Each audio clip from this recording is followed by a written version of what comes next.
بسمه تعالى شانه. لا أعوذ بالله من الشيطان الرجيم. بسم الله الرحمن الرحيم. لا تجد قوما يؤمنون بالله واليوم الآخر يوادون من حاد الله ورسوله ولو كانوا آباءهم أو أبناءهم أو إخوانهم أو عشيرتهم أولئك كتب في قلوبهم الإيمان وأيدهم بروح منه ويدخلهم جنات تجري من تحتها الأنهار خالدين فيها رضي الله عنهم ورضوا عنه أولئك حزب الله ألا إن حزب الله هم المفلحون. صدق الله مولانا العظيم وصدق رسوله النبي الكريم ونحن على ذلك من الشاهدين والشاكرين والحمد لله رب العالمين.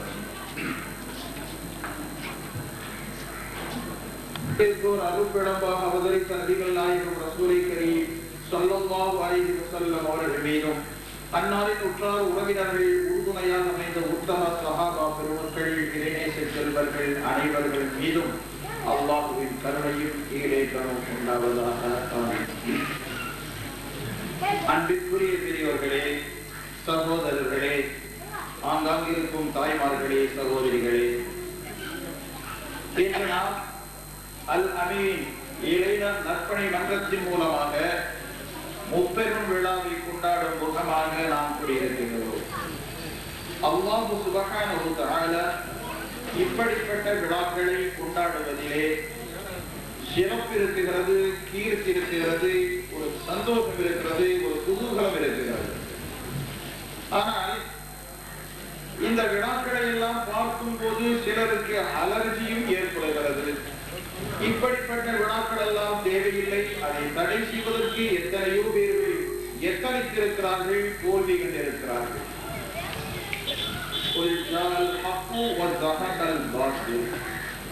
நிச்சயமாக சத்தியம் வந்தே தீரும், அசத்தியம் அழிந்தே தீரும் என்று அல்லாஹ்வுடைய திருமறை வசனம் இருந்து கொண்டிருக்கிறது. ஆகினாலே உண்மையை எப்போதும் மறைக்க முடியாது என்பது உலகம் அறிந்த உண்மை, திருமறை எழுத்து போதும் உண்மை. ஆகையினாலே பாத்தியர்கள், அசத்தியமான கொள்கைகள், கோட்பாடுகள், வழிமுறைகள் எல்லாம் கொஞ்ச காலம் காலங்கள் தோன்றுவது போல தோன்றி மறைந்துவிடும். இதைதான் நாம் சரித்திரத்தின் மூலமாக அறிந்திருக்கிறோம். இப்போது தோன்றிருக்கக்கூடிய இயக்கத்தினர்கள் என்ன?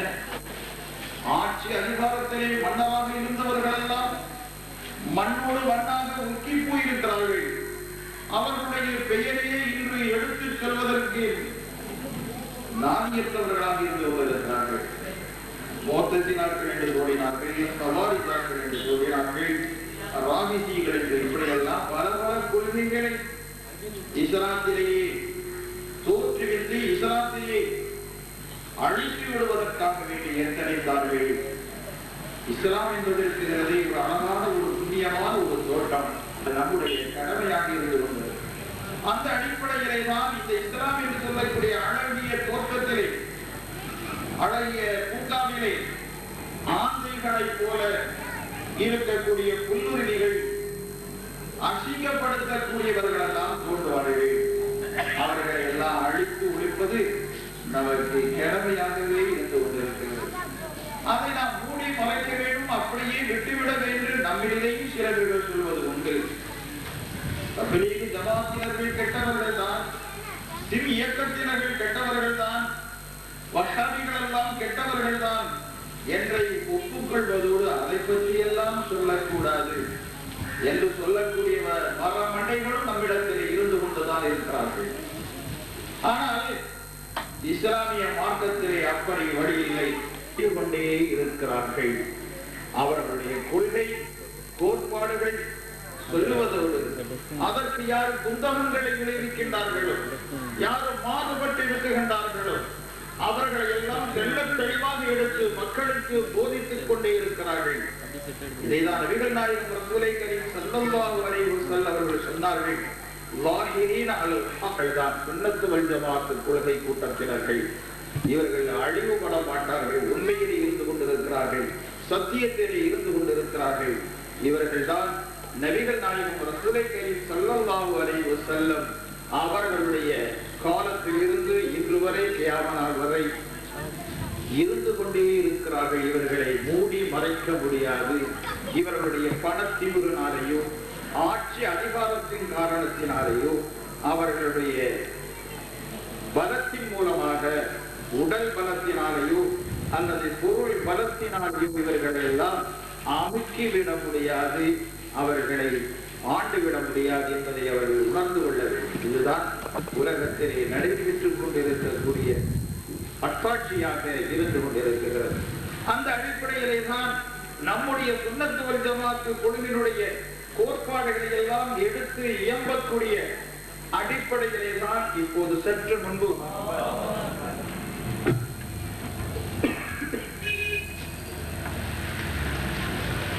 தகல மக்கத வலிவாஹு அபியஹு ரவாஹு திர்மதி வ அபூ தாவூத் வ இப்னு மாஜா.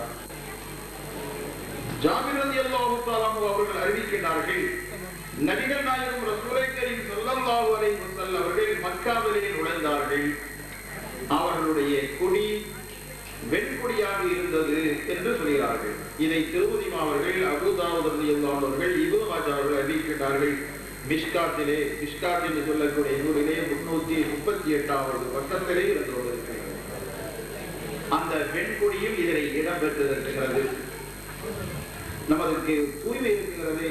முக்கியமாக ஈமானில் முக்கியமாக தஹாரத்து, தூய்மை, சுத்தம் ஈமானின் பகுதியாக இருக்கிறது என்று நபிகள் நாயகம் ரசூலை கரீம் ஸல்லல்லாஹு அலைஹி வஸல்லம் சொன்னார்கள். அந்த அடிப்படையிலே வெண்ணிறமும் அதில் இருக்கிறது. அதே போல பச்சை கதவு இருந்து கொண்டிருக்கிறது. முஸ்லிம்களுக்கு ஒரு பச்சை என்பது இஸ்லாமிய சின்னமாக அது நடைமுறையிலே வந்திருக்கிறது. அந்த அடிப்படையிலே பச்சை இருக்கிறது. அது நமக்கு ஒரு மகிழ்ச்சியை, ஒரு சந்தோஷத்தை தரக்கூடியதாகவே இருந்து கொண்டிருக்கிறது. பச்சை என்பதை முஸ்லிம்களுக்குரிய ஒதுக்கப்பட்ட ஒரு சின்னமாக எல்லா நாடுகளிலேயும் அது தொடக்கத்திலே வந்து கொண்டிருக்கிறது. அந்த அடிப்படையிலே பார்க்கும்போது பச்சையும் இருக்கிறது. அதை ஒரு உண்மையான கொள்கையை எடுத்தோதுவதற்கு அது ஒரு சான்றாகவும் இருந்து கொண்டிருக்கிறது. அடுத்து வெண்ணிறம் இருக்கிறது. இந்த இஸ்லாமிய சுன்னத் வல் ஜமாஅத்துடைய கொள்கை சாதாரணமாக நினைக்கிறது அல்ல. அதற்காக எத்தனையோ இன்னுயிர்கள், தியாகங்கள், ஷஹாதத்துகள் எல்லாம் கொடுக்கப்பட்டுதான் அது வளர்ந்து ஓங்கிக் கொண்டிருக்கிறது என்பதை காட்டுகிறது. அந்த அடிப்படையிலே சுன்னத் வல் ஜமாஅத் கொள்கையிலே ஒருவன் ஈடுபடும் போது அவனுக்கு அந்த ஜிஹாதினுடைய சத்தியத்தை எடுத்துச் செல்லக்கூடிய உத்வேகம், அந்த தியாக உணர்வு அவனுக்கு வர வேண்டும் என்ற நன்னோக்கத்திலே இணைக்கப்பட்டிருக்கிறது. இந்த இஸ்லாமிய மார்க்கம் சுன்னத் வல் ஜமாஅத்துடைய கொள்கை சாதாரணமாக நிலைநிறுத்தப்படவில்லை. அதற்காக எத்தனையோ தியாகங்கள், எத்தனையோ பேர் ஷஹாதத்தை பெற்றிருக்கிறார்கள். அதே போல அந்த கொள்கையில் இருக்கக்கூடியவர்கள் உண்மையை எடுத்துவதும் போது அவர்களுக்கு பல எதிர்ப்புகள் வரும். தங்களுடைய உயிரையும் கொடுப்பதற்காக, அந்த சுன்னத் வல் ஜமாஅத்துடைய கொள்கை கோட்பாட்டுக்காக வேண்டி தங்களுடைய உயிரையை கொடுப்பதற்கும், நாங்கள் ஷஹாதத்து அல்லாஹ்வுடைய வழியிலே செல்வதற்கு நாங்கள் ஆயத்தமாக இருந்து கொண்டிருக்கிறோம். எதற்கு நாங்கள் அஞ்ச மாட்டோம். எந்த அதிகாரத்திற்கும், எந்த செல்வத்திற்கும், எந்த ஆவணத்திற்கும் நாங்கள் கட்டுப்பட மாட்டோம் என்ற உத்வேகத்தை கொடுக்கக்கூடியதாக அந்த சிவப்பு நிற சின்னம் நமக்கு சான்று வந்து கொண்டிருக்கிறது.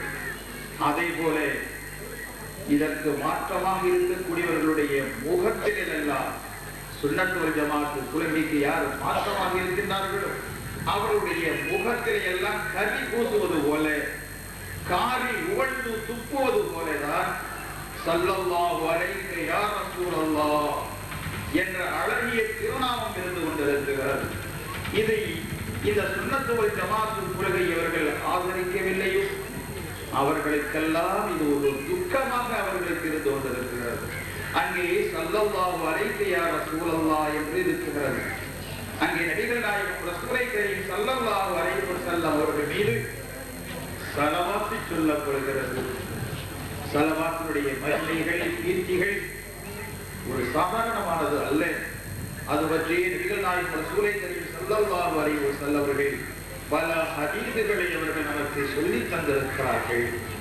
அதுவும் ஸல்லல்லாஹு அலைஹி என்று நேருக்கு நேராக அவர்களை முன்னிலைப்படுத்தி சலாம் சொல்வாராக என்று சொல்கிறோம். இதிலேயும் இந்த தப்லீகிகாரர்கள், வஹாபிகள், கிருமிகள் நபிகள் நாயகம் ரசூலுல்லாஹி ஸல்லல்லாஹு அலைஹி வஸல்லம் வஃபாத்திற்கு பின்னாலே ஹிதாபு செய்யக்கூடாது, முன்னிலையாக்க கூடாது, ஹாதிரும் அல்ல நாதிரும் அல்ல என்று சொல்லக்கூடியவர்களுக்கெல்லாம் இதில் சவுக்கடி கொடுப்பது போல பட்டொளி வீசி பறந்து கொண்டிருக்கிறது. அடை மூடர்களே, நீங்கள் நாயகம் ஸல்லல்லாஹு அலைஹி வஸல்லம் அவர்களை மண்ணோடு மண்ணாக உக்கி போனவர்கள் என்றால் சொல்கிறீர்கள். அவர்களுக்கு ஹாதிரும் இல்லை நாதிரும் என்றால் சொல்கிறீர்கள். உங்களுக்கு சாபக்கேடு உண்டாகட்டும் என்றுதான் அந்த கொடி சொல்லிக் கொண்டிருக்கிறது. ஸல்லல்லாஹு அலைஹி வஸல்லம் நம்முடைய உள்ளத்திலே, நம்முடைய உயிரிலே, ரத்தத்திலே, சதைகளிலே ஓடிக்கொண்டிருக்கக்கூடிய அந்த நபிகள் நாயகம் ஸல்லல்லாஹு அலைஹி வஸல்லம் அவர்களுடைய அந்த மஹப்பத்தின் எடுத்துக்காட்டாகத்தான் பச்சை குப்பா அங்கே குறிக்கப்பட்டிருக்கிறது. அந்த பச்சை நிறம் இருக்கிறது. அந்த பச்சை குப்பா நபிகள் நாயகம் ரசூலுல்லாஹி ஸல்லல்லாஹு அலைஹி வஸல்லம் துயில் கொண்டிருக்கக்கூடிய அந்த இடத்திலே அமைந்திருக்கக்கூடிய குப்பாவாக இருந்து கொண்டிருக்கிறது. அதுதான் நம்முடைய உடலிலும் உயிரிலும் நம்முடைய தசையிலும் நரம்பிலும் எல்லா பொருள்களிலும் அந்த நபிகள் நாயகம் ரசூலுல்லாஹி ஸல்லல்லாஹு அலைஹி வஸல்லம் அவர்களுடைய அந்த நேசமும் பாசமும் இருக்க வேண்டும் என்பதை உணர்த்துவான் வேண்டினார். அந்த நபிகள் நாயகம் ஸல்லல்லாஹு அலைஹி வஸல்லம் மதீனாவினுடைய அரசர், ஈருலக ரட்சகர் முஹம்மது நபி ஸல்லல்லாஹு அலைஹி வஸல்லம் அவர்களுடைய அந்த பச்சை குப்பாவை அங்கே பொறிக்கப்பட்டிருக்கிறது. இப்படி எல்லாம் பல தத்துவங்களை உள்ளடக்கியதான் நம்முடைய சுன்னத்து வல் ஜமாஅத்துடைய கொடி இருந்து கொண்டிருக்கிறது. இந்த கொடி நபிகள் நாயகம் ஸல்லல்லாஹு அலைஹி வஸல்லம் அவர்கள் நமக்கு முன்மாதிரியாக தந்த கொடி. இந்த கொடியை நபிகள் நாயகம் ஸல்லல்லாஹு அலைஹி வஸல்லம் அவர்கள் மக்கா நகருக்கு நுழையும் போது கொடி தாங்கி சென்றார்கள். அதே போல நபிகள் நாயகம் ஸல்லல்லாஹு அலைஹி வஸல்லம் அவருடைய கொடி பெரிய படா ஜண்டா என்று சொல்லக்கூடிய அந்த கொடி கருப்பாகவும் இருந்திருக்கிறது. சின்ன சின்ன கொடிகள் அவர்கள் வைத்திருக்கும் போது வெண்கலரிலே வெண்மையாக இருக்கிறது என்று இப்னு அப்பாஸ் ரலியல்லாஹு தஆலா அன்ஹு அவர்கள் சொன்னார்கள். இதே போலதான் உலகத்திலே மாத்திரமான நபிகள் நாயகம் ஸல்லல்லாஹு அலைஹி வஸல்லம் அவர்கள் கொடி பிடித்தார்கள். கியாமத்து நாளையிலும் கூட லிபாவுல் ஹம்தி என்று சொல்லக்கூடிய கொடியை தாங்கியவர்களாக இருந்து கொண்டிருக்கிறார்கள். அந்த மஹ்ஷர் மைதானத்திலே எந்த நிழலும் இல்லாத அந்த காலகட்டத்திலே நபிகள் நாயகம் ரசூலுல்லாஹி ஸல்லல்லாஹு அலைஹி வஸல்லம் அவர்கள் லிவாவுல் ஹம்த் என்ற கொடியை தாங்கியவர்களால் மஹ்ஷர் வேளையிலே அவர்கள் வருகிறார்கள். நபிகள் நாயகம் ஸல்லல்லாஹு அலைஹி வஸல்லம் சொன்னார்கள், அன சய்யிது உல்தி ஆதம வலா ஃபஹர் وبيدي لواء الحمد ولا فخر وآدم ومن دونه تحت لوائي. நான் ஆதம் அலைஹிஸ்ஸலாம் அவர்களுடைய பிள்ளைகளில் தலைவனாக இருந்து கொண்டிருக்கிறேன். இதனால் எனக்கு பெருமை வரவில்லை. அதே போல லிவாவுல் ஹம்த் என்ற கொடி என்னுடைய கையிலே நான் இருந்து கொண்டிருக்கிறது. இதனாலும் எனக்கு பெருமை இல்லை. ஆதம் அலைஹிஸ்ஸலாம் அவர்களும் அவர்களுக்கு கீழாக இருக்கக்கூடிய அத்தனை பேர்களும் என்னுடைய கொடியின் கீழ்தான் இருப்பார்கள் என்று நபிகள் நாயகம் ஸல்லல்லாஹு அலைஹி வஸல்லம் சொன்னார்கள். தஃசீர் சாவியிலே 2வது பகுதி 360வது பக்கத்திலே இருந்து கொண்டிருக்கிறது. இப்படி நபிகள் நாயகம் ரசூலுல்லாஹி ஸல்லல்லாஹு அலைஹி வஸல்லம் அவர்கள் கியாமத்து நாளையிலேயும் அந்த லிவாவுல் ஹம்த் என்ற கொடியை தாங்கியவர்களாக அங்கே இருக்கிறார்கள். அதற்கு கீழே ஒதுங்கக்கூடிய பாக்கியத்தை நமக்கு தர வேண்டும் என்ற நோக்கத்திலேதான்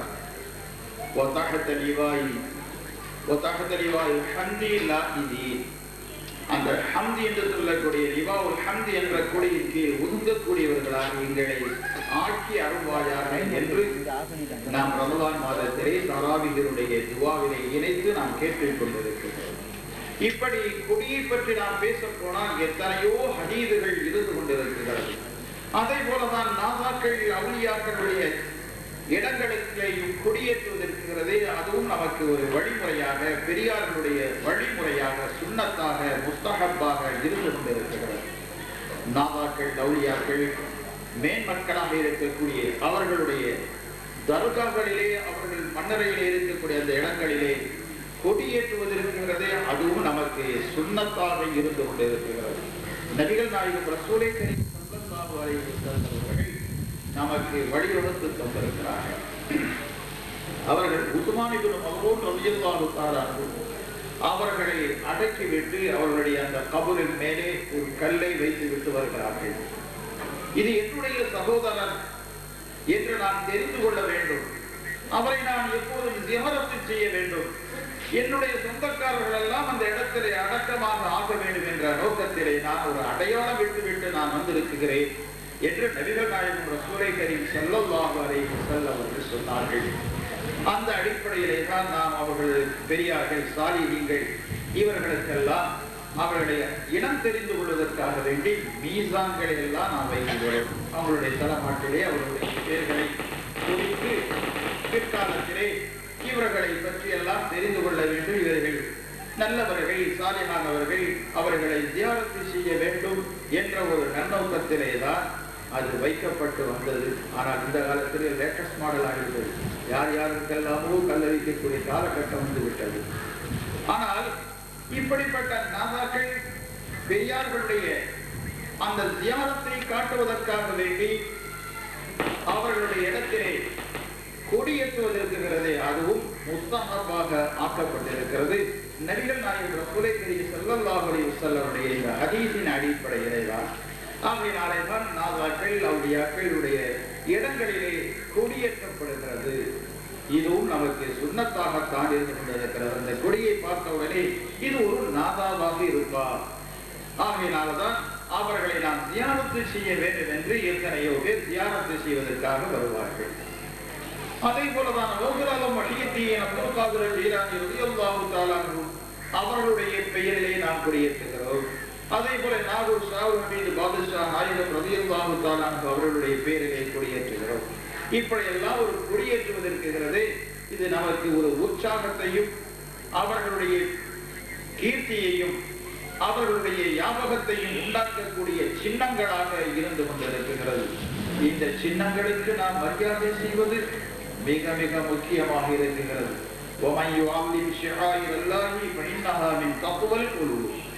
அல்லாஹ்வுடைய சின்னங்களாக இருக்கிறது.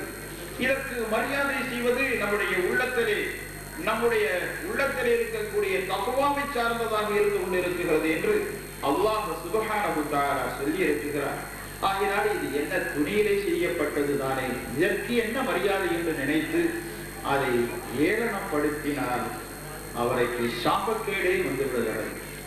சாதாரணமாக இருக்கக்கூடிய நம்முடைய தேசிய கொடி எடுத்துக் கொள்ளுங்கள்.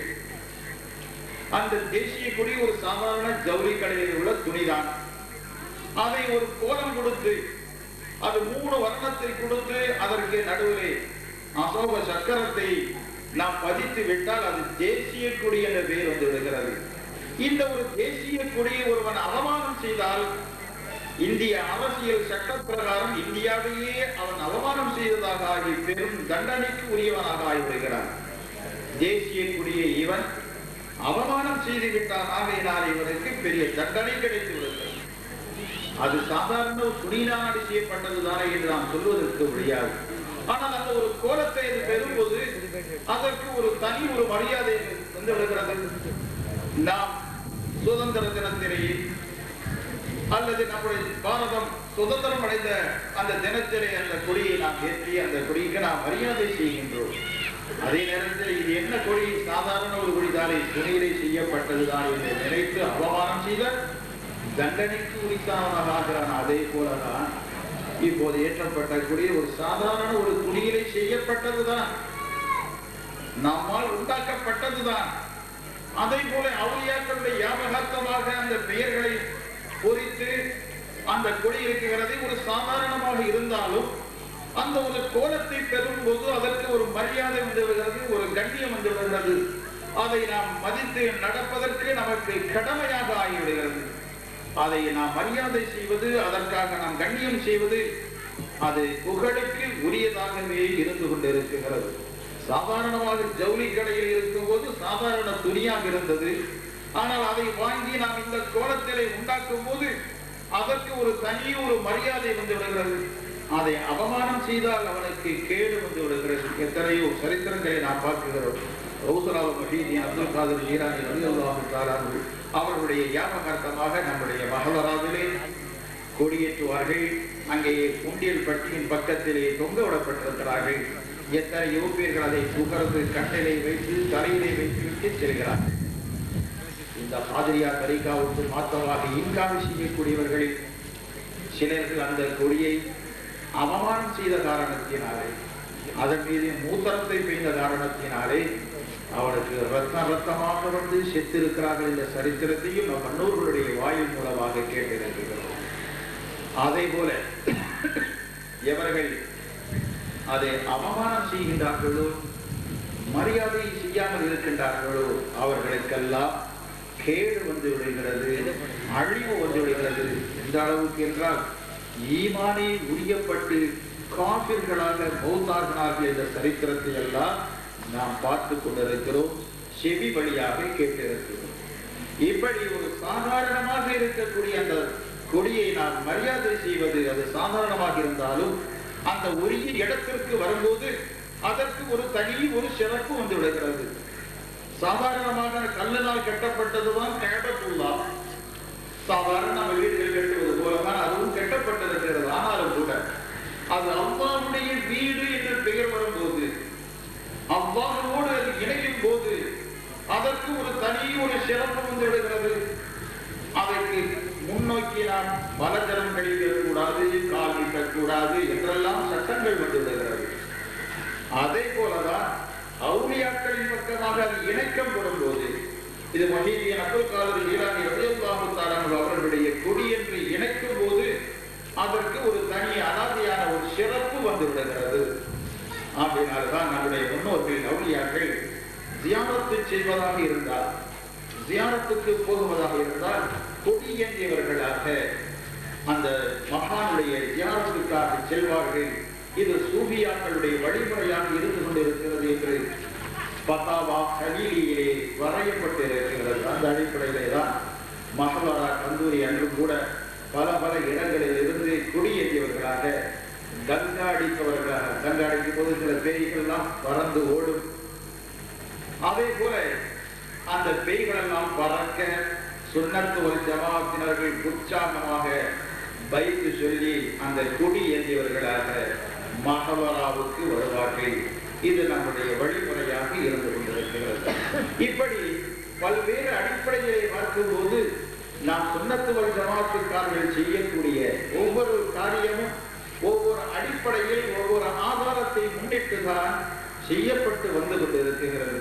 இதையெல்லாம் ஒழித்து கட்டுவதற்காகத்தான் பல பல ரூபத்திலே பல பல கோலத்திலே ஷைத்தான்கள் வெளியே வந்திருக்கிறார்கள்.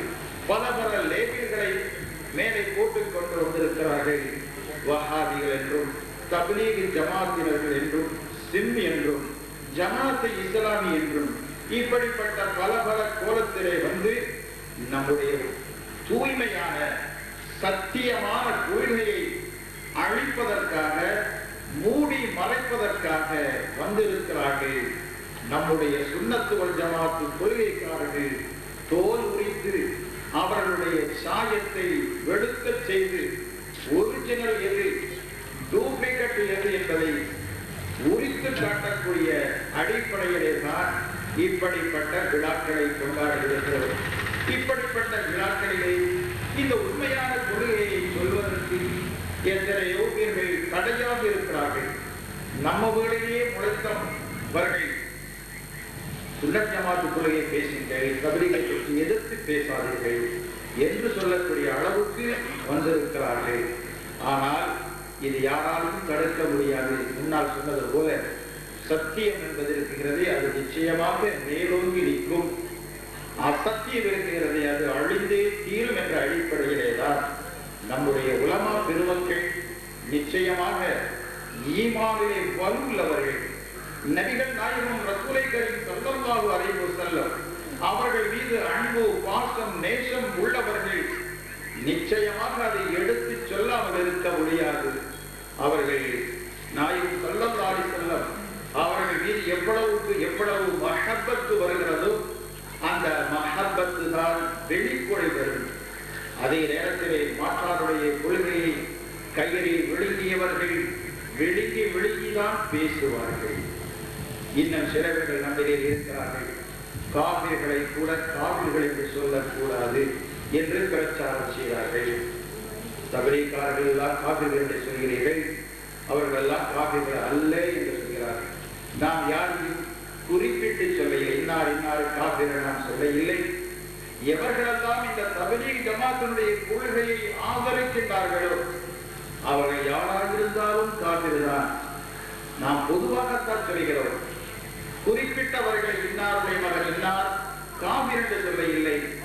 நாம் எவர்கள் அந்த தபலீக் ஜமாத்தினர்கள், ஜமாத்தை இஸ்லாமிய கொள்கை கோட்பாடு உடையவர்கள் இருக்கின்றார்களோ அத்தனை பேர்களும் அதை ஆதரித்தவர்கள், அத்தனை பேர்களும் அதை சரி கண்டவர்கள், அத்தனை பேரும் காபிர் என்றுதான் நாம் சொல்கிறோம்.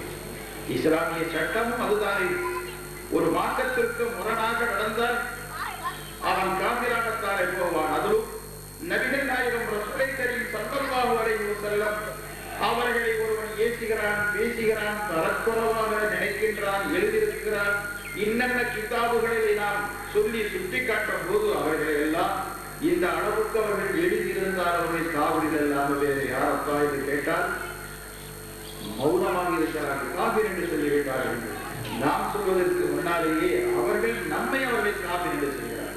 நம்ம குறையிலே ஸல்லல்லாஹு அலைஹி யா ரசூலல்லாஹ் என்று சொன்னால், யா ரசூலல்லாஹ் யா மிஸ்கீன் என்று சொன்னால் காபிர் என்று அவர்கள் எழுதியிருக்கிறார்கள். அந்த சொல்கிறார், நாம் ஒவ்வொரு நிமிடமும் ஸல்லல்லாஹு அலைஹி யா ரசூலல்லாஹ் என்று சொல்கிறோம். நமக்கு ஆபத்துகள் வரும்போது யா முஹியத்தீன் என்று கூப்பிடுகிறோம். அப்போது நம்மளை எல்லாம் அவருடைய காபிர் என்று சொல்லலாம். அதையெல்லாம் அவர்கள் ஆதரிக்கிறார்கள், அவர்களை நல்லவர்கள் மூலானார்கள் என்றெல்லாம் சொல்கிறார்கள். அதே நேரத்திலே நபிகள் நாயகம் ஸல்லல்லாஹு அலைஹி வஸல்லம் அவர்கள் இப்படி நிந்தித்து எழுதியிருக்கிறார்கள், சொல்லியிருக்கிறார்கள் என்று சொல்லும் போது அவர்களை காபிர் என்று சொல்லாமல் வேறு எப்படி சொல்வார்கள்? எந்த மதரசாவில் இருந்தோ அல்லது பெரிய பெரிய காலேஜுகள் எல்லாம் நடத்துகிறார்களே, அதில் இருந்து ஒரு பத்வாவாவது வெளியிடட்டும். நாயகம் ஸல்லல்லாஹு அலைஹி வஸல்லம் அவர்கள் ஏசினவன் காபிர் அல்ல, அவனை காபிர் என்று சொல்லக்கூடாது. நாயகம் ஸல்லல்லாஹு அலைஹி வஸல்லம் அவர்களுக்கு ஒன்றும் தெரியாது, இங்கிலீஷுக்கு தெரிகிற அளவுக்கு கூட தெரியாது என்று சொன்னால் அவன் காபிர் அல்ல, அவனை காபிர் என்று சொல்லக்கூடாது. அல்லது ஒரு காபிரானவனை மார்க்கத்தில் ஏதாவது சட்டங்களை மறுத்தால் அவனை காபிர் என்று சொல்லக்கூடாது என்று காலேஜில் இருந்து பெரிய முஃப்திகளுக்கு அடையாளம் டைட்டில் போடுகிறார்களே, அவர்களாவது ஒரு பத்வாவை வெளியிடவே. காபிர்களை காபிர் என்று சொல்லாமல் முஸ்லிம் என்று சொல்ல வேண்டும். அவனுக்கு முஸ்லிமான பெண்களை நான் திருமணம் செய்து கொடுக்க முடியுமா? அல்லாஹ் சுப்ஹானஹு வ தஆலா குர்ஆன் ஷரீஃபிலே மூமின் என்றும் காபிர் என்றும் முனாஃபிக் என்றும் சொல்லவில்லையா? இவருடைய போக்குகளை பார்த்தால் குர்ஆனில் கூட மாற்றி விடுவார்கள் போல. என் மூமித மாத்திரத்தான் சொல்லணும், காபிரை சொல்லக்கூடாது. ஆனால் அல்லாஹ் சுப்ஹானஹு வ தஆலா எந்த இடத்திலே மூமின்களை சொல்கிறாரோ அங்கெல்லாம் இந்த காபிர் பெயரை சொல்லித்தானே இருக்கிறார். இன்னல்லதீன ஆமனு ஈமான் கொண்டவர்கள் என்று சொல்லும்போது இன்னல்லதீன கஃபரு காபிரா போனவர்கள் என்று தானே சொல்லியிருக்கிறார். அதே போல ஒரு சூறாவில் சூரத்துல் காஃபிரூன் காபிர்களுடைய சூறா என்றும், சூரத்துல் மூமின் மூமின் என்ற சூறாவில் கூட அல்லாஹ் சுப்ஹானஹு வ தஆலா வைத்திருக்கிறானே, அதையும் மாற்ற வேண்டிய நிலை ஏற்படுகிறது. அதே போலதான் குர்ஆனில் எந்த இடத்தை பார்த்தாலும் படிக்கட்டவர்களை சொல்லும் போது நல்லவர்களை சொல்கிறார். அதிலும் இந்த முனாஃபிக் பயிர்களை தபலீகாரனை போன்ற மாறுவேடம் கொண்டு அங்கும் இங்கும் நடித்துக் கொண்டிருக்கிறார். இவர்களை பற்றி அல்லாஹ் சுப்ஹானஹு வ தஆலா வன்மையாக கண்டிருக்கிறார். முதல் அத்தியாயமாக சூரத்துல் ஃபாத்திஹாவுக்கு அடுத்தாமையாக இருக்கக்கூடிய அலிஃப் லாம் என்ற அந்த சூரத்துல் பக்ராவிலே அல்லாஹ் சுப்ஹானஹு வ தஆலா உம்மையிலிருந்து 5 ஆயத்தை சொல்லியிருக்கிறார். காபிர்களை சொல்லும்போது 2 ஆயத்தோடு முடித்துக் கொண்டார். இந்த முனாஃபிக் பயிர்களை சொல்லும் போது 13 ஆயத்துகளில் அல்லாஹ் சுப்ஹானஹு வ தஆலா போட்டு வெளுத்து வாங்குகிறார். இன்னல் முனாஃபிகீன லஃபீ தர்கில் அஸ்ஃபலி மினன் நார்.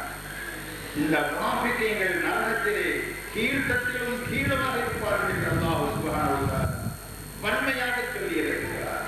இப்படி எல்லாம் அல்லாஹ் சுப்ஹானஹு வ தஆலாவே 2 கூறாகவே வைத்திருக்கிறார். காபிர் என்றும் மூமின் என்றும் நல்லவர்கள் என்றும் கெட்டவர்கள் என்றெல்லாம் பிரித்து பிரித்து சொல்லியிருக்கிறார்.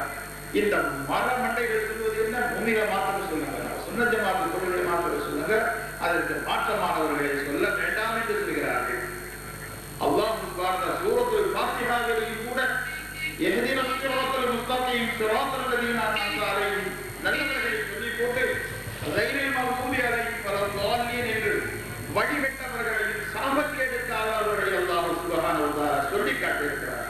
இவர்கள் சென்ற வழி அல்ல, அல்லாஹ்வுடைய அருளை எவர்கள் பெற்றார்களோ அவர்கள் செல்லக்கூடிய வழிதான் உண்மையான வழி. அந்த வழியை எங்களை சேர்த்து வைப்பாயாக என்று அல்லாஹ் சுப்ஹானஹு வ தஆலா சூரத்துல் ஃபாத்திஹாவிலேயே சொல்லி வைத்திருக்கிறார். இந்த மரம் மண்டைகள் சொல்வது போல நல்லதைத்தான் சொல்ல வேண்டும், கெட்டதைத்தான் சொல்லக்கூடாது என்று சொன்னால் அல்லாஹ் சுப்ஹானஹு வ தஆலாவுடைய அவர்களுடைய மோதக்கூடிய அளவுக்கு வந்து விடுகிறார்கள்.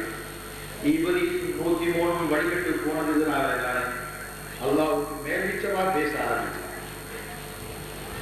ஆதம் அலைஹிஸ்ஸலாம் படைத்து என்னுடைய கலீஃபா நீ சுஜூது செய்தாய் என்று சொன்னால், இல்லை அவரை நீ மண்ணிலிருந்து படைத்தாய், என்னை நெருப்பிலிருந்து படைத்தாய் என்று திமிர் அடித்தான். அல்லாஹ்வுக்கு மேலே இவருடைய அறிவை அவன் செலவழித்தான், காபிராக போனான். அதை போலதான் சில சண்டித்தனம் பண்ணி கொண்டு சில பணக்காரர்கள் செல்வந்தர்கள் அல்லாஹ்வோடு போதிக்கிறார்கள்.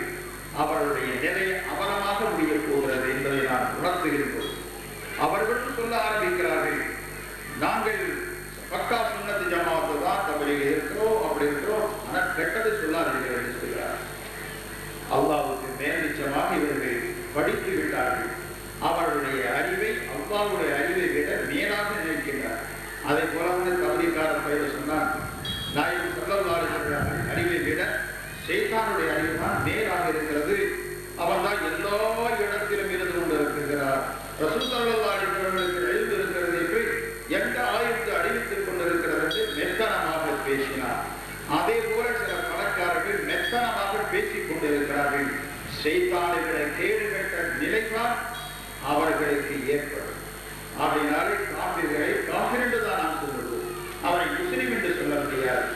புகாருடைய கிதாபுகளிலேயே இப்படி மூர்த்தத்தா போனவர்களுடைய விஷயத்தை பாபு ரித்தத்து என்றே எழுதி வைத்திருக்கிறார்கள். பாபுல் புகாத்து வழிபட்டவர்கள் என்றெல்லாம் அவர்களுக்குரிய சட்ட திட்டங்களை எல்லாம் நம்முடைய இமாம்கள் வகுத்து கொடுத்திருக்கிறார்கள். இன்னென்ன காரியத்தை சொன்னால் அவன் காபிராக ஆகிவிடுவான், அவனுடைய அந்த நிகாஹ் வாழ்க்கை ஒப்பந்தம் முறித்து விடுகிறது, புதுசாக அவனுக்கு நிகாஹ் செய்து வைக்க வேண்டும் இல்லை என்றால் அவன் பிஞ்சாதியோடு செய்து அவன் சீனா செய்கின்றான். அதனை பிறக்கக்கூடிய குழந்தைகள் எல்லாம் ஹராத்திலே பிறக்கிறது என்றெல்லாம் நம்முடைய இமாம்கள் எல்லாம் வகுத்து தந்திருக்கிறார்களே.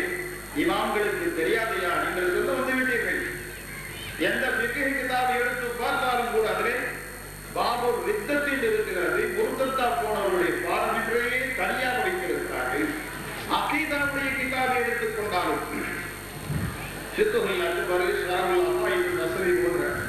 அகீதாவுடைய கிதாபுகளை எடுத்து பார்த்தாலும் கூட என்னென்ன வார்த்தைகளை சொன்னால் காபிராக ஆகுவான் என்ற பட்டியல் போட்டே அவர்கள் சொல்லி இருக்கிறார்கள். இப்படி எல்லாம் சொல்லி இருக்கும் போது காபிர்களை காபிர் என்று சொல்லாமல் அவரை எப்படி சொல்ல முடியும்? காபிர் என்று தான் சொல்ல முடியும். அவனை பள்ளிவாசலில் நம்ம ஏற்க முடியுமா? அதே போல அவன் செத்து போனால் நம்முடைய மகபராவுடைய மையவாடியை அவனை அடக்க முடியுமா? காபிர்கள் செத்து போனால் அவர்களுக்கென்று ஒதுக்கப்பட்ட மையவாடிகளை நாம் அடக்கவே என்றால் நம்முடைய இமாம்கள் சொல்லியிருக்கிறார்கள். இப்படி கொஞ்ச காலமாக சிலர்கள் காபிர்களை கூட காபிர்கள் என்று சொல்லக்கூடாது மேடையிலேயும் கூட பேச ஆரம்பித்தார்கள். அப்படி கொஞ்ச காலம் அப்படியே மக்கள்களை சுன்னத் வல் ஜமாஅத் கொள்கைக்காரர்களை மிரட்டிக் கொண்டு அதற்றிக் கொண்டு அவர்களுக்கு மத்தியிலே குழப்பத்தை உண்டாக்கி கொண்டிருந்தார்கள். அந்த சகாப்தம் கொஞ்ச காலமாக முடிவடைந்ததற்கு பின்னாலே வேறொரு சகாப்தத்தை இப்போது ஆரம்பித்திருக்கிறார்கள். நாம் யாரையும் நல்லெண்ணம் வைக்க வேண்டும், யாரையும் நல்லெண்ணம் வைக்க வேண்டும் என்ற ஒரு பாணியை இப்போது ஆரம்பித்திருக்கிறார்கள். யாரா இருந்தாலும் அவர்களை எல்லாம் நல்லவர்கள் என்று நான் நினைக்க வேண்டும் என்று அதற்கு மெத்தப்படித்த மேல் தாவிகள் எல்லாம் அவர்கள் சொல்ல ஆரம்பிக்கிறார்கள். அதற்கு ஒரு ஃபிக்ஹ் சட்டத்தையும் சொல்லி காட்டுகிறார்கள்.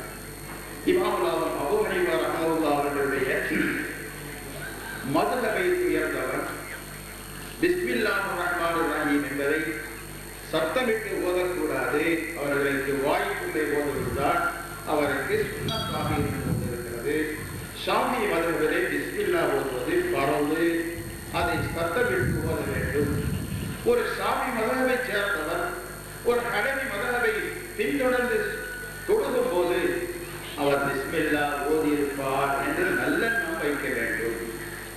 அவர் பிஸ்மில்லா என்பது அவருடைய மதஹ்பிலே சுன்னத்தாக இருக்கிறது. அவர் சத்தம் போட்டு ஓதாமல் இருந்தாலும் அவர் ஓதியிருப்பார் என்று நல்லெண்ணம் வைக்க வேண்டும். நல்ல எண்ணம் வைக்க வேண்டும். ஆகையினாலே நமக்கோ வரலாறு இருக்கிறது, ஓதாட்ட நம்முடைய தொழுகை கூடாது, அவர் பின்தொடர்ந்தாலும் நம்முடைய தொழுகை கூடாது. அதனால் அவர் ஓதியிருப்பார் என்று நல்லெண்ணம் வைத்து அவர்களுக்கு பின்னாலே நாம் என்று தொழுக வேண்டும் என்று சிறு சட்டமெல்லாம் இருக்கிறது. ஆகையினாலே அவர் நல்லெண்ணம் வைக்க வேண்டும் என்று ஓதுகிறார். அதனாலே நாங்கள் தபலீகை ஆதரிக்காலும் தபலீகி தலைவர்களுக்கு நாங்கள் வக்காலத்து குடித்து போனாலும் எங்கள் மீது நல்லெண்ணம் வைத்து எங்களுக்கு பின்னால் கூறுவோம் என்ற பாணியில் சிலர் சொல்ல ஆரம்பிக்கின்றார்கள். ஏனென்று சொன்னால் நம்முடைய உண்மையான பக்கா சுன்னத்துவல் ஜமாத்தை சார்ந்தவர்கள் நாயகம் ரசூலை கரீம் ஸல்லல்லாஹு அலைஹி வஸல்லம் அவர்கள் மீது உண்மையான மஹப்பத் வைத்தவர்கள் எல்லாம் இப்படிப்பட்ட வழிகேடுகளுக்கு பின்னாலே கூறுவது இல்லை. இந்த ஊரிலும் அல்ல, மற்ற ஊரிலும் எல்லா ஊரிலும் இந்த வகுப்பினர்கள் இருந்து கொண்டுதான் இருக்கிறார்கள். சுன்னத்துவல் ஜமாத்தில் எவர்கள் பக்காவாக இருக்கிறார்களோ அவர்கள் தான் பக்காவுக்கு பின்னாலே இருக்கிறார்கள். வடிகட்டவர்களாக இருந்து அவர்களுக்கு பின்னாலே கூறுவதிலே ஒதுக்கி வைத்திருக்கிறார்கள். ஆனால் அப்படி இப்படி நல்ல மன்னமையில் நாங்கள் பக்கா கல்வி ஜமாத்துக்கு ஆதரவாக இருந்தாலும் அவர்களுடைய அந்த பணத்தை செல்வத்தை நாங்கள் நக்கி கொண்டு நாட்டை நக்கிறது போல நக்கி கொண்டு இருந்தாலும் எங்கள் மீது நல்லெண்ணம் வைத்து எங்களுக்கு பின்னாலே பொழுதுகளை எல்லாம் பிரச்சாரம் செய்ய ஆரம்பிக்கிறார்கள்.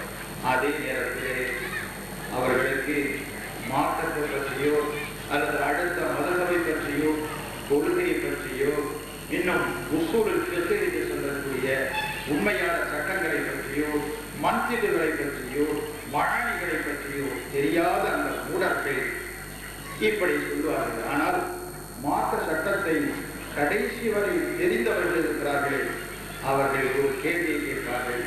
நீங்க நல்லெண்ணம் வைக்க வேண்டியதுதான். அவர் பிஸ்மில்லா ஓதுவார் என்று அவருக்கு சுன்னத்தா இருக்கிறதுனால ஓதி இருப்பார் என்று நல்லெண்ணம் வைக்காது. அதே நேரத்திலே அவர் இந்த காரியத்தை செய்ய மாட்டார் என்று இருந்தால் எப்படி நல்லெண்ணம் வைக்க முடியும்? அவர் வழிகட்டவராக இருக்கிறார், தீயவராக இருக்கிறார், அதை செய்ய மாட்டார் என்று இருந்தால் நாம் அவரை பின்பற்றலாகாது. கிதாபிலேயே ஒரு பாடமே ஒரு பஸ்ரை போட்டு சொல்லியிருக்கிறார். எவர்கள் கொள்கைக்கு மாற்றமானவர்களாக இருக்கின்றார்களோ அவர்களுக்கு பின்னால் என்று சொல்வதால் அவருடைய தொழுகை கூடாது. இவர்கள் உதாரணம் காட்டுவது போல நாமும் ஒரு உதாரணத்தை காட்டுவது. இமாம் அபூ ஹனீஃபா ரஹ்மத்துல்லாஹ் அவர்களுடைய மதுஹபிலே முதல் அத்தஹியாத்திலே ஸலவாத் நாயகம் ஸல்லல்லாஹு அலைஹி வஸல்லம் மீது ஸலவாத் சொல்வது மற்றொரு தஹரீமாக இருக்கிறது. நாயகம் ஸல்லல்லாஹு அலைஹி வஸல்லம் ஸலவாத் சொல்லக்கூடாது. அஷ்ஹது அல்லா இலாஹா இல்லல்லாஹ் அஷ்ஹது அன்ன முஹம்மதர் ரசூலுல்லாஹ் ஓட முடித்துக் கொண்டு எழுந்திருக்கிற வேண்டும். ஆனால் நம்முடைய மதங்களிலேயும் ஸலவாத் சொல்ல வேண்டும். நாயகம் ஸல்லல்லாஹு அலைஹி வஸல்லம் மீது ஸலவாத் சொல்ல வேண்டும். அல்லாஹும்ம ஸல்லி அலா முஹம்மதின் ஆளுநர் ஸலவாத் சொல்வது நமக்கு சுன்னத்து அல்ல. அதே நேரத்தில் இந்த ஸலவாத்தை சொல்லாமல் நாம் இருந்தால் சஜதா சஹூ செய்ய வேண்டும். இது அபூதாவுத் சுன்னத். அதே நேரத்திலே இமாம் அபூ ஹனீஃபா ரஹ்மத்துல்லாஹ் அவர்களுடைய மதஹப் பிரகாரம் ஸலவாத்தை சொல்வது இருக்கிறது மற்றொரு தஹரீமாக இருந்து கொண்டிருக்கிறது. நாம் சொல்லக்கூடாது சொன்னா அவர் சஜதா சஹூ செய்வார். இப்போ எடுத்து மசாலாவை ஒரு ஷாஃபி மதஹபை சேர்ந்தவர் ஹனஃபிக்கு பின்னால் என்று பொழுது கொண்டு அவர் முதல் அத்தஹியாத்திலே ஸலவாத் ஓதி இருப்பார் நினைக்க முடியுமா? அவர் ஓதவே மாட்டார். கண்டிப்பா மக்ரூஹ் தாரிமார் ஓத மாட்டார். அதே நேரத்தில் நாமக்கு என்ன செய்யணும்? ஓதியாக வேண்டும். ஓதாட்ட செஞ்சுதா செய்யும். இப்ப நல்லெண்ணம் வைக்க முடியுமா? அவர் ஓதுவார் என்று நல்லெண்ணம் வைக்க முடியுமா? ஒரு பிஸ்மில்லாவை எடுத்து சொன்னாலே அந்த பிஸ்மில்லாவுடைய சுன்னத்தா இருக்கிறதுனால அவர் என்ன செய்யறார்? ஓதுவார் என்று நல்லெண்ணம் வைக்கிறோம். அதே நேரத்தில் அந்த காரியத்தை செய்யக்கூடாது அவருடைய மதம் இருக்கும் போது அவர் செய்வார் என்று நல்லெண்ணம் வைக்க முடியுமா? கூசுனதாக வைக்க இயலாது. ஆகையினாலே ஒரு ஷாஃபி மதத்தை சார்ந்த ஹனஃபிக்கு பின்னால் செய்தியே ஆக வேண்டும் என்று நம்முடைய இமாம்கள் சட்டம் வகுத்திருக்கிறார்கள். ஆகையினாலே எவர் கொள்கையிலே நல்லவனாக இருக்கிறாரோ அவர்களைத்தான் நல்லெண்ணம் வைக்க வேண்டியதை தவிர நம்ம கொள்கைக்கு மாற்றமானவரை போய் நல்லெண்ணம் வைக்க முடியுமா?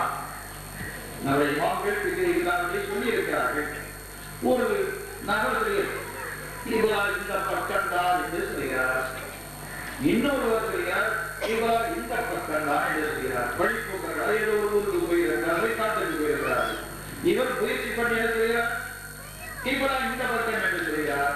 இன்னொரு நபர் சொல்கிறார், இல்லை என்னுடைய இஜித்திஹாதை பார்க்கும் போது இந்த பக்கம் தான் என்று சொல்கிறார். இப்ப இந்த ரெண்டு மருத்துவர்கள் ஒருவருக்கு பின்னால் சொல்லக்கூடாது. இவருடைய பிரகாரம் இந்த பக்கம் அந்த சொல்ல இவர் சொல்லக்கூடாது. அதே போல அவர் இவருக்கு பின்னால் சொல்லுவார், அவருடைய கொள்கை பிரகாரம் இவர் அங்கே இந்த பக்கம் அல்ல. அதனால ரெண்டு பேரும் தனித்தனியாக ஒருவருக்கு பின்னாலே நல்ல முடியுமா? நல்லெண்ண வைக்க முடியாது.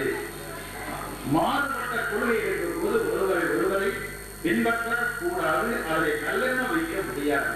ஆகையினாலே வழிகட்டவர்கள் நம்முடைய கொள்கைக்கு அப்பால் உள்ளவர்களை பின்தொடர்ந்தால் அந்த கொள்கையே பாத்தியாக ஆகிவிடுகிறது. அப்படி தெரியாதனமாக தொழுது விட்டாலும் கூட காவிர்கள் கூட கோரிகளாக இருக்கக்கூடிய காவிர்கள் கூட முஸ்லிம்களாக போகிறார்கள். சிலர்கள் ஒரு சம்பவத்தையும் கூட எடுத்து சொன்னார். அவர் சமீபத்தில் நபர் வந்தார். இது 2-3 தினங்களுக்கு முன்னாலே எனக்கு ஒரு நபர் வந்தார். அவர் சொன்னார், நான் அரபு நாட்டில் இருக்கிறேன், என்னுடைய சேகர் அவர்கள் அரபு நாட்டில் சேகர் அவர்கள் தொடர் சொல்வார்கள், நானும் சொல்லுகிறேன். அவர் சொல்லுற மாதிரி நானும் 5,000 சொல்லுவேன், அவரை பின்பற்றி நானும் சொல்லுவேன் என்று சொன்னார். அவர் சொன்னார், அவர் முஸ்லீம் என்று தான் நினைத்தேன். கடைசியில் வந்தார், அவர் முஸ்லீம் அல்ல, காபிராக இருக்கிறார் என்று அவரே சொன்னார். அதனாலே அவர் தொழுதுனாலே அல்லது ஹஜ்ஜிக்கு போய் காபத்துல்லாவை அனுசரித்து வந்ததுனாலே அவர் முஸ்லீமாக இருக்க முடியுமா? கொள்கை மாறுபட்டவராக இருக்கும் போது அவருக்கு பின்னால் இந்த தொழுதால் அவருடைய கொள்கையே கூடாது.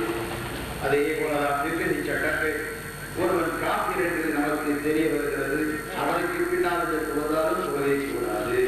அதே போல உள்ள மனசுக்கு உள்ளே குபர வைத்துக் கொண்டிருக்கிறான், வெளியே நல்லவராக நடித்துக் கொண்டிருக்கிறார். அப்படி தெரிய வந்தாலும் கூட அவனுக்கு பின்னால் என்று சொல்வதால் அந்த தொழுகை கூடாது என்று மஹல்லியிலே கூட நம்முடைய இமாம்கள் வரையறுத்து சொல்கிறார்கள். மொழியிலே குஃபரை வெளிப்படுத்தியவராக இருக்கக்கூடியவன் இமாமாக இருந்தால் அல்லது குஃபரை மனசுக்குள்ளே மறைத்துக் கொண்டு அவன் முஸ்லிமை போல நடித்துக் கொண்டு இருந்து தொழ வைத்தால் அவனுக்கு பின்னாலே நாம் தெரியாதனமாக தொழுதிட்டாலும் கூட அந்த தொழுகை கூடாது. திரும்பவும் அந்த தொழுகையை நீட்டி தொழுக வேண்டும் என்றெல்லாம் சட்டங்கள் இருந்து கொண்டிருக்கிறது. ஆகையினாலே காவிரை காவிராக என்று சொல்லக்கூடாது என்ற பாணியை மாற்றி இப்போது எல்லாரும் மீது நல்லெண்ண வைக்க வேண்டும், நல்லெண்ண வைக்க வேண்டும் என்ற பாணியிலே நம்முடைய சுன்னத்துல் ஜமாஅத் பக்காவான நபர்களை பிடிப்பதற்காக குழப்பம் செய்வதற்காக வந்திருக்கிறார்கள். அல்லாஹ் சுப்ஹானஹு வ தஆலா நபிகள் நாயகம் ரசூலை கரீம் ஸல்லல்லாஹு அலைஹி வஸல்லம் அவர்கள் இப்படி சொல்றார், எல்லாரும் மீது நல்லெண்ண வைக்க இயலாது. எவர்கள் உண்மையாளர்களாக மெய்யன்பர்களாக ஹக்கை அவர்கள் சொல்லுகிறார்களோ, எந்த ஹக்கான கொள்கையை இருந்து கொண்டிருக்கிறார்களோ அவர்களைத்தான் நல்லெண்ண வைக்க வேண்டும், அவர்கள் மீது கேட்டெண்ண வைக்கக்கூடாது. நாயகம் ஸல்லல்லாஹு அலைஹி வஸல்லம் சொன்னார்கள், வலா ததாபரு வலா தஜாஸஸு, நீங்கள் சீடிகளை பார்க்காதீர்கள், துபருக்கு பின்னால் பின்பறமாக இருந்த போல் குரானில் சொல்லாதீர்கள் எல்லாம் சொன்னது உண்மையான மூமின்களை பற்றிதான். எவர்கள் சத்தியமான கொள்கை கோட்பாடுகள் இருக்கிறார்களோ அவர்களை பற்றி தான் நல்லெண்ணம் வைக்க வேண்டும், அவர்களை பற்றி தான் கெட்டெண்ணம் வைக்கக்கூடாது என்று நபிகள் நாயகம் ஸல்லல்லாஹு அலைஹி வஸல்லம் சொன்னார்கள். அதே போல எல்லாத்தையுமே காவிர்களையும் முனாஃபிகீன்களையும் அதிலும் தபரீகாரர்களையும் சிம்காரர்களை எல்லாம் நல்லெண்ண வைக்க இயலாது. அவர்களை எல்லாம் கெட்டவர்கள் என்றுதான் ஒதுக்கி வைக்க வேண்டும் என்பதுதான் நம்முடைய கொள்கையாக இருக்கிறது. நான் ஆரம்பத்தில் உங்களுக்கு மத்தியிலே ஓதி காட்டிய அல்லாஹ் சுப்ஹானஹு வ தஆலாவுடைய ஆயத்தும் சான்று படுத்துவதற்கிறது. லா தஜிது கௌமன் யுமினூன பில்லாஹி வல்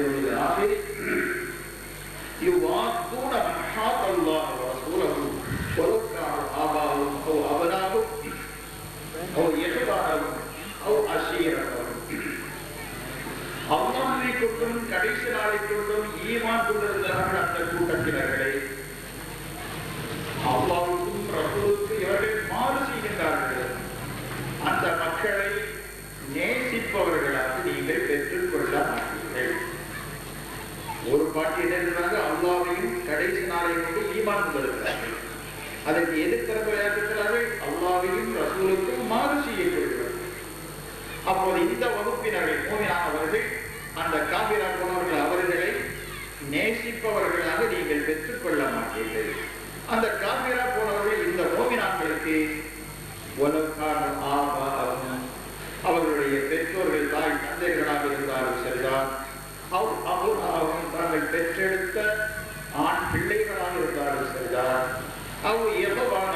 அவர்களுடைய சகோதரர்களாக இருந்தாலும் சரிதான், அவருடைய குடும்பத்தினர்களாக இருந்தாலும் சரிதான், அந்த வழிகட்டவர்கள் இருக்கிறார்கள். காபிரா போனவர்களை இந்த உண்மையான ஈமான் கொண்டவர்கள் நேசிப்பவதாக நலனவே நீங்கள் பெற்றுக்கொள்ள மாட்டீர்கள் என்றெல்லாம் சொல்லியிருக்கிறார். அதுபோது அல்லாஹ்வை கொண்டும் ரசூலை கொண்டும் கடைசி நாளை கொண்டும் ஈமான் கொண்ட உண்மையான முஃமின்கள் அதற்கு மாற்றமானவர்களை ஒருபோதும் நேசிக்க மாட்டார்கள். அங்கேயும் மாமா மச்சான் பாப்பா காக்கா தம்பி மகன் என்று பார்த்த பந்தம் வந்தது. இவரும் அந்த காபிரோட சேர வேண்டியதான். மூமினுடைய குரூப் இருக்க ஏனென்று சொன்னால் அல்லாஹ்வுடைய மஹப்பத்தும் நபிகளாரின் ஸல்லல்லாஹு மஹப்பத்தும் அதற்கு எதிரானவருடைய மஹப்பத்தும் ஒரு இடத்திலே சேர முடியாது. வடதுருவமும் தென்துருவமும் ஒரு இடத்துல சேர முடியுமா? மேற்கும் கிழக்கும் மஸ்ரிக்கும் மகரிபும் ஒரு இடத்துல சேர முடியுமா? ஒரு மேற்க போனா மேற்க தான் போக தெரியுங்க, கிழக்க போக முடியாது. கிழக்க போனா கிழக்க தான் போக முடியுமே தவிர மேற்க போக ரெண்டு இடத்துலையும் போகிறேன் என்று சொன்னால் அது முடியாத ஒரு காரியம். இதை மண்டியத்தில் லாவிலே கூட சொல்வார்கள், ஈஜித்திமாவும் நகை வைனி முஹாலும் என்று. இரண்டு எதிரும் புதிரானவைகள் ஒரு இடத்திலே சேர்வது அசாத்தியமானது என்று எல்லா மக்களிலேயும் ஒப்புக்கொள்ளப்பட்ட ஒரு நியதி, ஒரு சட்டம். அந்த அடிப்படையில் ஈமானும் குஃபரும் ஒரு இடத்திலே சேர முடியாது. ஒருவர் மூமினாக இருந்தால் நிச்சயமாக அவன் காபிராக இருக்க முடியாது. ஒருவன் காபிராக இருந்தால் அவன் மூமினாக இருக்க முடியாது. இப்ப காபிர்களை ஒருவன் நேசிக்கின்றான், அவன் என்னுடைய மகனாச்சுதே, எனக்கு படிவிட தரக்கூடியவனாக இருக்கிறானே, நம்முடைய மாமா ஆச்சுதே, மச்சான் ஆச்சுதே, அவன் பெரிய தாடி துப்பா போட்டுக்கிறானே, கொடுக்குறானே, அச்சிக்கு போறானே என்றெல்லாம் அவனை நேசிக்க முடியுமா? நேசம் கொண்டால் இவனுடைய ஈமான் ஆட்டோமேட்டிக்காக போய்விடுகிறது. இதைத்தான் அல்லாஹ் சுப்ஹானஹு வ தஆலா சொன்னார், லா தஜிது கௌமன் யுமினூன பில்லாஹ். நீங்கள் ஈமான் கொண்ட மக்களை அந்த காபிரா போனவர்களை நேசிப்பவர்களாக நீங்கள் பெற்றுக் கொள்ளவே மாட்டீர்கள். நாயகம் ஸல்லல்லாஹு அலைஹி வஸல்லம் அவர்களுக்கு உத்தரவாக சொல்லியிருக்கிறார். அந்த அடிப்படையில் இரண்டு துருவங்கள் ஒன்று சேர்வதற்கிறது அது முடியாத ஒரு காரியம்தான். வியாபாரங்கள் செய்யறது, பேசுறது, கொள்றது, உலக காவிரிக்கு நம்ம வியாபாரம் செய்யுங்க, காவிரியுடைய கடையில் சாமான்கள் வாங்குவோம். ஆனால் நம்முடைய நேசம் அவனோடு வராது. வியாபாரம் செய்யலாம், அவனத்தை கொடுக்கல் வாங்கல் செய்யலாம், அவனோடு நாம் எதையும் செய்து கொள்ளலாம். ஆனால் அந்த நேசம் பாசம் இருக்குகிறது, அந்த பாசம் வரக்கூடாது. அந்த பாசம் வந்தது என்னுடைய ஈமான் போனது. இதைதான் சஹாபாக்கள் மக்களுடைய சரித்திரத்திலே பார்க்க முடிகிறது. தங்களுடைய குற்ற சகோதரர்களை தங்களுடைய தரத்தினாலேயே அவர்கள் தங்களுடைய சொந்த மாமாவை பத்ர் களத்திலே வெட்டி வீழ்த்திருக்கிறார். அதை விட அபூபக்கர் சித்தீக் ரலியல்லாஹு அவர்கள் தன்னுடைய மகன் அப்துல் ரஹ்மானை வா என்னுடைய வாழ்க்கைக்கு கீழே வந்து அவனை கலந்து செய்திருக்கிறேன் என்று சொன்னார்கள். அதே போல அலியுடைய அபிப்ராயம் அவர்கள் ஹம்ஸா ரலியல்லாஹு அவர்கள் உத்பா ஷைபா எல்லாத்தையும் அவருடைய கரத்தினாலேயே அந்த பத்ர் களத்திலே வெட்டி வீழ்த்திருக்கிறார். யார்? தங்களுடைய பெரிய பாப்பாவுடைய மக்கள் தான். அதே போல அபூபக்கர் சித்தீக் ரலியல்லாஹு அவர்கள் கூட தன்னுடைய தகப்பனார் அபூ குஹாஃபா அவர்களை செப்பையிலே அழைத்திருக்கிறார்கள்.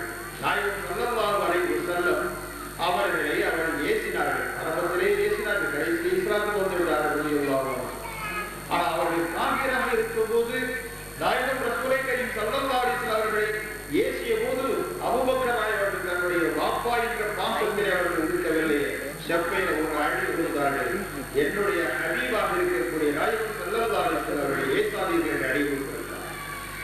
வாப்பா என்ற பாசம் தெரியாவிட்டார்கள்.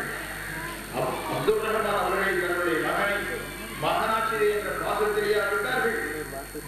இப்படியெல்லாம் சஹாபாக்கள் மக்கள் தங்களுடைய உற்றார் உறவினர்களாக, பெற்றோர்களாக, சகோதரர்களாக, மாமா அச்சான்களாக இருந்தாலும் கூட அவர்கள் எல்லாம் வெறுத்து ஒதுக்கினார்கள். தங்களுடைய சொத்து சுகங்கள், வீடு வாசல்கள், மனைவி மக்கள் அத்தனை பேர்களையும் துறந்தார்கள். அந்த நாயகர் ஸல்லல்லாஹு அலைஹி வஸல்லம் அவர்கள் மீதுள்ள அன்பு பாசத்தின் காரணத்தினால் எல்லாவற்றையுமே துறந்தார்கள். அவர்களை வேறாக கலைந்து போனார்கள்.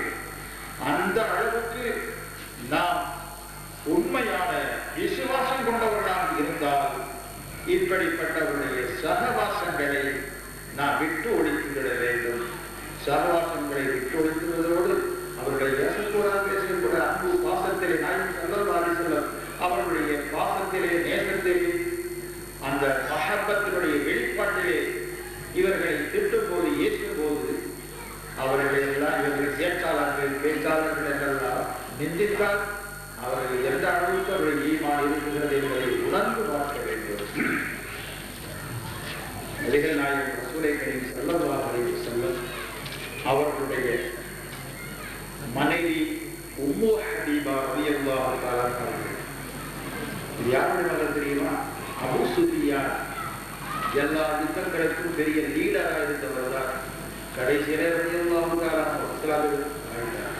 ஆரம்பத்திலே உஹது யுத்தத்திற்கு, பத்ர் யுத்தத்திற்கு, எல்லா யுத்தத்திற்கும், எல்லா காரியங்களுக்கும் வம்புத்தனமும் சண்டித்தனமும் பண்ணி கொண்டிருந்தவர்கள் தான் அபூ சுஃபியான் அவர்கள். அவர்களுடைய மகளைத்தான் உம்மு ஹபீபா ரலியல்லாஹு அன்ஹா அவர்களைத்தான் நபிகள் நாயகம் ரசூலை கரீம் ஸல்லல்லாஹு அலைஹி வஸல்லம் அவர்கள் மணந்திருந்தார்கள், மனைவியாக இருந்தார்கள். மதீனா நகருக்கு தன்னுடைய வாப்பாவை கூட துறந்து விட்டு இங்கே ஹிஜ்ரத்துக்கு வந்து விட்டார்கள். அந்த காலகட்டத்திலே மகளை பார்ப்பதற்காக வேண்டி அபூ சுஃபியான் அவர்கள் உம்மு ஹபீபா ரலியல்லாஹு அன்ஹா அவர்களை பார்ப்பதற்காக வருகிறார்கள். நாயகம் ரசூலை கரீம் ஸல்லல்லாஹு அலைஹி வஸல்லம் அவர்கள் உட்கார்வதற்காக அவர்களுடைய வீட்டிலே ஒரு இருப்பை விரித்து வைத்திருந்தார்கள். இவர்கள் தன்னுடைய தந்தை அவர்கள் வருகிறார்கள். அவர்களை வரவேற்று வாருங்கள் சொல்லும் போது அந்த அபூ சுஃபியான் அவர்கள் அந்த விரிப்பிலே உட்கார்வதற்கு ஆயத்தமாகிறார்கள். ஏன் விரிப்பு விரிச்சிருக்கிறது, அந்த விரிப்பை நாம் உட்காருவோம் என்று அந்த அபூ சுஃபியான் அவர்கள் உட்கார்வதற்காக வேண்டி வருகிறார்கள். அப்போது உம்மு ஹபீபா ரலியல்லாஹு அன்ஹா அவர்கள் சற்றென்று அந்த விரிப்பை எடுத்து விடுகிறார். இது என்னுடைய நாயகம் ஸல்லல்லாஹு அலைஹி வஸல்லம் அவர்கள் உட்கார்ந்த விரிப்பு, அதிலே நீ உட்கார்வதற்கு தகுதி இல்லை, லாயக்கு இல்லை என்று உதறி விடுகிறார்கள். தங்களுடைய பெற்ற தகப்பன் அவர்கள் அந்த விரிப்பினை உட்கார வரும்போது உம்மு ஹபீபா ரலியல்லாஹு தஆலா அவர்கள் அப்படி சற்றென்று அதை எடுத்து விட சொல்கிறார்கள். அது எங்கள் நாயகம் ஸல்லல்லாஹு அலைஹி வஸல்லம் உட்கார்ந்த விரிப்பினை நீ உட்கார்வதற்கு தகுதியே இல்லை என்று சொல்லுகிறார். இப்படி அவருடைய ஈமான் இருந்திருக்கிறது. அதே போலதான் ஃபாத்திமா ஸஹ்ரா ரலியல்லாஹு தஆலா அவர்களை அலி இப்னு அபீ தாலிப் ரலியல்லாஹு அன்ஹு அவர்கள் மணந்திருந்தார்கள், மனைவியாக ஆக்கிக் கொண்டிருந்தார்கள். அதுபோது அபூ ஜஹலுடைய மகள் ஃபாத்திமாவை திருமணம் செய்கிறார் என்று தூது விட்டார்கள். அப்போது நாயகம் ஸல்லல்லாஹு அலைஹி வஸல்லம் அவர்களுக்கு இந்த செய்தி வந்த போது அலி இப்னு அபீ தாலிப் ரலியல்லாஹு அன்ஹு அவர்களை முன்னோக்கி சொல்கிறார்கள், ரசூலுல்லாஹி ஸல்லல்லாஹு அலைஹி வஸல்லம் அவர்களுடைய மகள் ஃபாத்திமா இருக்கும்போது அந்த ரசூலுக்கு எதிராக இருக்கக்கூடிய அபூ ஜஹலுடைய மகள் அங்கே மனைவியாக இருக்க இயலாது. இரண்டு துருவங்கள் ஒன்று சேர இயலாது. ரசூலுல்லாஹுடைய மகள் இருக்கும்போது ரசூலுக்கு நேர் எதிராக ஜன்ம விரோதியாக இருக்கக்கூடிய அபூ ஜஹலுடைய மகளும் அங்கே சேர்வதற்கிறது. அது கூடாது, உங்களுக்கு ஹராமாக மாற்றப்பட்டது விட்டு நாயகம் ஸல்லல்லாஹு அலைஹி வஸல்லம் சொன்னார். ஆனால் இஸ்லாமிய சட்டம் இருக்கிறது, ஒரு மூமினாக 4 மனைவிகளை முடித்துக் கொள்ளலாம் என்பது நியதி. அந்த அடிப்படையில் அலி இப்னு அபீ தாலிப் ரலியல்லாஹு அன்ஹு 4 மனைவியை முடித்துக் கொள்ளலாம். இருந்தாலும் நாயகம் ஸல்லல்லாஹு அலைஹி வஸல்லம் அங்கே என்ன சொல்கிறார்கள், அல்லாஹ்வுடைய தூதர் ரசூலுடைய மகள் இருக்கும்போது அந்த ரசூலுக்கு நேரில் ஜன்ம விரோதியாக இருக்கக்கூடிய அபூ ஜஹலுடைய மகள் இங்கே இங்கே வருவதற்கு எனது பொருத்தம் அல்ல என்று அவர்கள் சொல்லிவிட்டார். இரண்டும் ஒரு இடத்திலே சேர இயலாது என்று சொல்லியிருக்கிறார். அந்த அடிப்படையிலே தான் யாருக்கு நாயகம் ஸல்லல்லாஹு அலைஹி வஸல்லம் அவர்களுடைய மஹப்பத்து இருக்குகிறதோ அந்த மஹப்பத்து இருக்கக்கூடிய இடத்திலே அதற்கு மாற்றமானதற்கு இடமே இல்லை. ரெண்டு ஒரு இடத்திலே சேர்ந்திருக்கிறது. அது ரெண்டும் அசாத்தியமான ஒரு காரியமாக இருந்து கொண்டிருக்கிறது.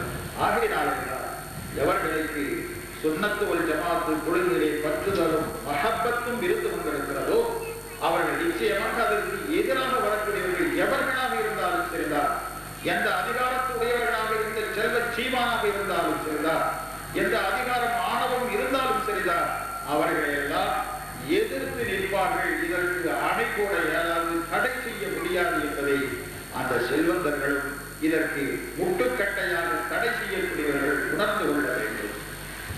அஷ்ரஃப் அலி தானவி கூட சொல்லியிருக்கிறார்கள், இவர்களெல்லாம் ஹக்கீமுல் உம்மத்து என்றும் வழிகட்ட உம்மத்துக்கு தாவனகி. அந்த வழிகட்ட கூட்டங்கள் ஹக்கீமுல் உம்மத்து என்று சொல்லக்கூடிய அஷ்ரஃப் அலி தானவியே சொன்னார். ஆலா ஹஸரத் அவர்கள் பரேலி ஆலா ஹஸரத் அவர்கள் வஃபாத்தான செய்தியை இந்த அஷ்ரஃப் அலி இடத்திலே போய் சொல்கிறார்கள். இப்படி ஆலா ஹஸரத் அவர்கள் அஹமது அலி தாமன் அவர்கள் வஃபாத்தாகிவிட்டார்கள். இவர்கள் தான் அஷ்ரஃப் அலி தானவி, இஸ்மாயில் திஹ்லவி, இந்த குருகுல அத்தனையும் காபீர்கள் என்று மக்காவுக்கு சென்று ஹுசாமுல் ஹரமைன் என்ற 35 உலமாக்களிடத்திலே கையெழுத்து வாங்கி இவர்கள் எல்லாம் முருத்தத்தானவர்கள், காபீரானவர்கள் என்ற நூலை வெளியிட்டவர்கள் இவர்கள். இது அஷ்ரஃப் அலி தானவியும் உட்பட்டவர் தான்.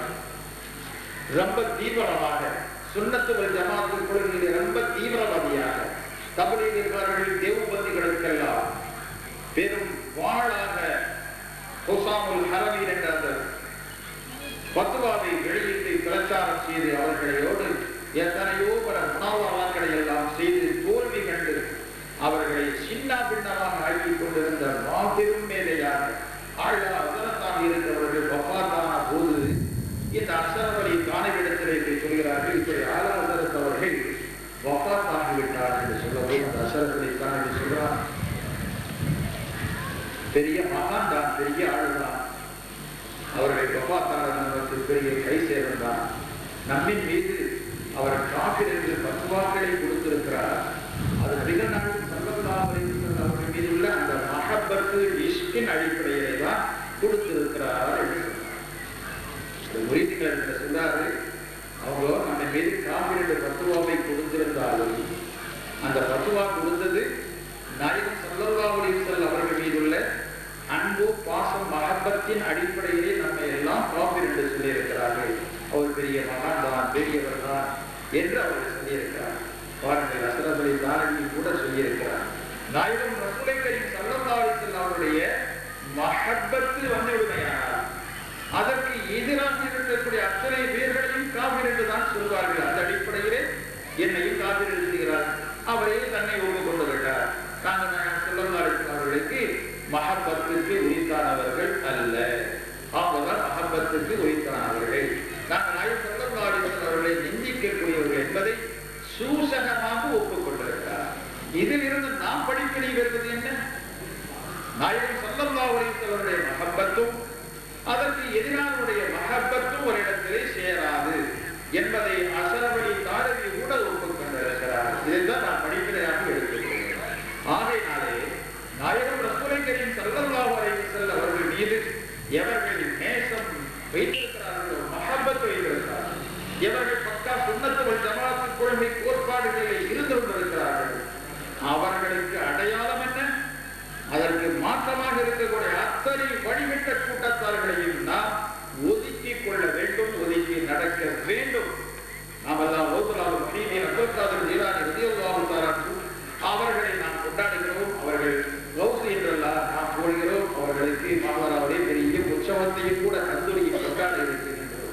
அதே நௌதுலாவது மகிழ்ச்சியின் அப்துல்லாஹ் ஜீலானி ரலியல்லாஹு அவர்கள் உன்னியத்து சாலிஹீன் என்ற கிதாபிலையும் கூட இந்த 73 கூட்டத்தர்களையும் சொல்லி அதில் ஒரு கூட்டத்தினர்கள் தான் கடை சேரக்கூடியவர்கள், மற்ற அத்தனை கூட்டத்தவர்கள் வழிகட்டவர்கள். நாயகம் ஸல்லல்லாஹு அலைஹி வஸல்லம் சொன்ன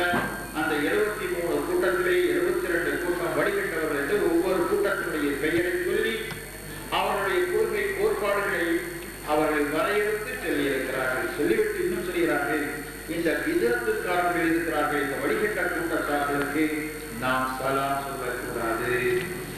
அவர்களோடு நாம் எந்த பந்தத்தையும் வைத்துக் கொள்ளக்கூடாது.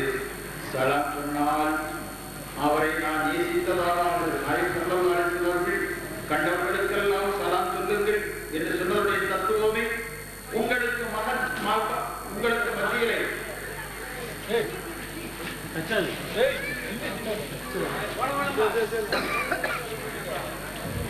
உங்களுக்கு என்றெல்லாம் நாயகம் ஸல்லல்லாஹு அலைஹி வஸல்லம் அவர்கள் சொல்லியிருக்கிறார்கள். ஆகையினாலேதான் நாம் நம்முடைய ஈமானை பாதுகாத்துக் கொள்வது அந்த சுன்னத் வல் ஜமாஅத் கொள்கை கோட்பாட்டிலே நிலைப்பாடாக இருக்க வேண்டும். அதற்கு மாற்றமாக எவர்களாக இருந்தாலும் அவர்களை எல்லாம் இனக்கண்டு உறுதிப்படி வைக்க வேண்டும். அவர்களுக்கு பின்னால் கூடுதலும் கூடாது, அவர்களுக்கு சலாம் சொல்லக்கூடாது, அவர்களுக்கு எந்த சகவாசத்தையும் வைத்துக் கொள்ளாது. நம்முடைய ஈமானை பாதுகாத்துக் கொள்ள வேண்டும். எல்லாவல்ல அல்லாஹ் சுப்ஹானஹு வ தஆலா அந்த நபிகள் நாயகம் ரசூலுல்லாஹி ஸல்லல்லாஹு அலைஹி வஸல்லம் மீது அளப்பரிய மஹப்பத்தை நமக்கு தந்து உண்மையான சுன்னத் வல் ஜமாஅத் கொள்கை கோட்பாடுகளை நாம் கைப்பற்றியவர்களாக பற்றி பிடித்தவர்களாக நாம் கடைசி வரை அவர்களுடைய அந்த மஹப்பத்தையே வாழ்ந்து மரணித்து கியாமத் நாளையும் அவர்களுடைய அந்த லிவாவுல் ஹம்த் என்று சொல்லக்கூடிய அந்த துடிக்கீரை ஒதுங்கி கரை சேரக்கூடிய நல்மக்களாக ஆவதற்கு எல்லா அல்லாஹ் சுப்ஹானஹு வ தஆலா